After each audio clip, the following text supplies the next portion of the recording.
ওই দুটো পা আমায় দাও, ওই দুটো পায়েই আমি ফুল ফোটাবো ভারতীয় ফুটবলে। আলাদিন আজারেকে প্রণাম করে সে কথাই হয়তো বলছিলেন পার্থিব গগৈ। মায়েরা এবং বোনেরা, মহিলা মহল নিয়ে আবার এসে গেছি তোমাদের বেলাদি।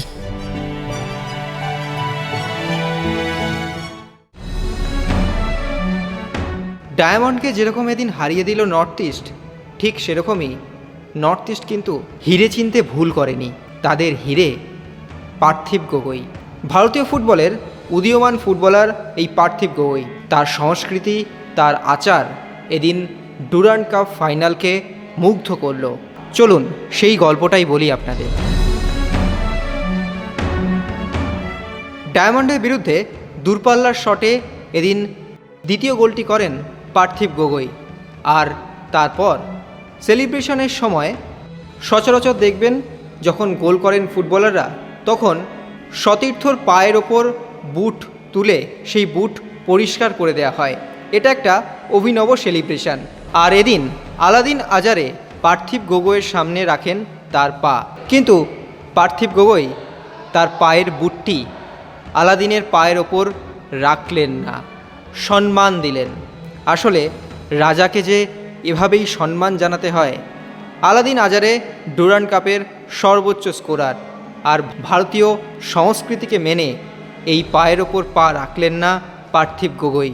ফুটবল খেললেন, জিতলেন, আর মনও জিতলেন পার্থিব। ভারতীয় সংস্কৃতি বলে বড়দের গায়ে পা লাগলে প্রণাম করতে হয়। পার্থিব গগৈও করলেন, পা রাখলেন না আলাদিনের পায়ে, বরং সেই পায়েই প্রণাম করলেন যে পা দিয়ে ডুরান্ড কাপে সর্বোচ্চ গোল করেছিলেন আলাদিন। আসলে রাজা যে রাজাকেই সম্মান ফিরিয়ে দেন, পার্থিব গগৈ আর আলাদিনের এই গল্পটা রয়ে গেল ডুরান্ড কাপ ফাইনালে স্মরণীয় এক ঘটনা হয়ে।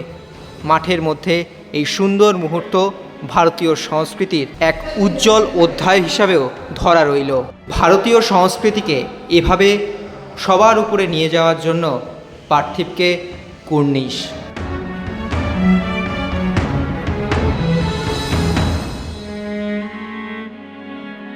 আর তারপর বান্ধবীর সঙ্গে ভিডিও কলে গলায় ডুরান্ড জয়ের মেডেল নিয়ে সেলিব্রেশনে মাতলেন ভারতীয় ফুটবলের এই উদীয়মান তরুণ প্রতিভা।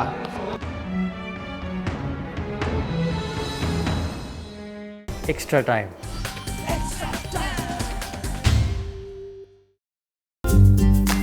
লেটেস্ট নিউজ আর এক্সক্লুসিভ ভিডিওর সঙ্গে আপডেট থাকতে এখনই সাবস্ক্রাইব করুন আমাদের ইউটিউব চ্যানেল। বেল আইকনে ক্লিক করতে ভুলবেন না যেন।